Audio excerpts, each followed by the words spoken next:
ভাবতে ভাবতে দোকানে চলে গেলাম। দোকানে গিয়ে ও ভাবি যে সে আমার দিক তাকিয়ে হাসতেছে, সে কি আমার কোনো জিনিস জানে? আদৌ সে কেন হাসতেছে? এরকম প্রশ্ন আমার মাথায় বারবার ঘুরতেছে। একটা প্রশ্ন আমার মাথায় হাজারটা প্রশ্নের বন্যা বইয়ে দিচ্ছে। কিন্তু আমার ভিতরে আরেকটা প্রশ্ন ছিল যে আমাকে কি সে চিনে?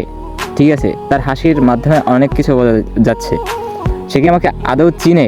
এরকম আমার প্রশ্ন ছিল। আমি আবার দোকান থেকে যখন বাড়ি ফেরত আসি তখন আবার দেখি সে কবরস্থানের পাশে বসে আছে। দূর থেকেই দেখি মায়া বান্ধবী ওরে ডাক দিয়া বলতেছে, আরিফ ভাইয়া আসছে, দেখ দেখ। তারা হাসতেছে দূর থেকে আমার দেখা। আর আমি নিজের দিক তাকাইতেছি যে আমি কোনো দিক থেকে অপূর্ণ আছি কিনা, আমার দেখে তারা কেন হাসবে, কোনো ত্রুটি আছে কিনা আমার ভিতরে। তারপরে লজ্জাবতী কন্যার মতো সে আমার সামনে মুখটা বন্ধ করলো, হাসি থামালো এবং আমি চলে আসলাম বাসায়। দুপুরে খাওয়া দাওয়া শেষ করে ঘুমালাম। ঘুমের পরে হঠাৎ করে ঘুমটা ভেঙে গেল। তারা আমার চোখে পানি ঢেলে দিল। হঠাৎ আমি থমকে উঠলাম। চোখ মেলে দেখি মায়া নামের মেয়েটা আমার ঘরের ভিতরে। আমি অনেক জোরে বকাঝকা শুরু করায় সে সেখান থেকে চলে গেল এবং আম্মু চলে আসলো আমার বিছানার পাশে, বলল যে কী হয়েছে কী হয়েছে। তখন দেখি যে ঢাকা থেকে আসা মেয়েটাও আম্মুর সাথে কথা বলতেছে। তো আমি আস্তে করে নিজে ঠান্ডা হয়ে নিলাম, কথা বন্ধ করে দিলাম, আমার রাগটা কন্ট্রোল করে ফেললাম।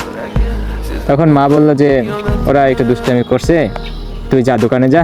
দোকান থেকে বাসায় এসে দেখি ঢাকা থেকে চলে আসা মেয়েটা আমার রুমে আম্মুর সাথে কথা বলতেছে এবং সে নামাজ শিক্ষা বই আম্মুর কাছে এসে বলতেছে কিভাবে কি পড়তে হয় সেটা সে জানার চেষ্টা করতেছে আম্মুর থেকে।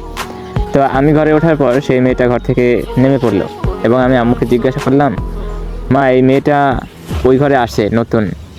আম্মু বললো যে হ্যাঁ, ও মেয়েটা অনেক ভালো, হ্যাঁ আমার কাছ থেকে ইসলামিক বই পড়তে চাইতেছে, আমি কিভাবে কি পড়ি সেটা সে বোঝার চেষ্টা করতেছে। আমি বাসার ভিতরে লাইটটা অফ করে জানলার পাশে এসে বসে উঠানের দিক তাকাই এবং তাকে খোঁজার চেষ্টা করি সে কোথায় আছে। তারপরে দেখি সে তার ঘরে কথা বলতেছে, তার আম্মু আব্বু তার বলতেছে, তুই যাবি কবে এখনো? ঠিক কর তাড়াতাড়ি, ঢাকায় যাইতে হবে, তোর পড়াশোনা আছে, ইত্যাদি ইত্যাদি ইত্যাদি। তো সে বলতেছে না, আমার কিছুদিন দেরি হবে। অনেকদিন পরে বাড়িতে আসলাম, গ্রামের বাড়িতে। ঠিক তার পরের দিন কবরস্থানের পাশে আমি আর সিরাজুল ভাইয়া বসা ছিলাম। তখন আমাদের পাশে মায়া এবং ওই মেয়েটা আসলো। আমি সিরাজুল ভাইয়াকে দূর থেকে দেখে বলি যে ওই মেয়েটা কে? তখন সে বলে ওই মেয়েটার নাম সোনালি। সেই কথা শুনে আমার মনটা ভীষণ ভালো লাগে যে তার নাম সোনালি, যেন সোনার একটা পরী। কিছুক্ষণ পর সিরাজুল ভাইয়া ওখান থেকে চলে গেল এবং আমি বসে থাকি আর আমাকে দূরত্ব রেখে তারা আশেপাশে ঘোরাঘুরি করতেছে।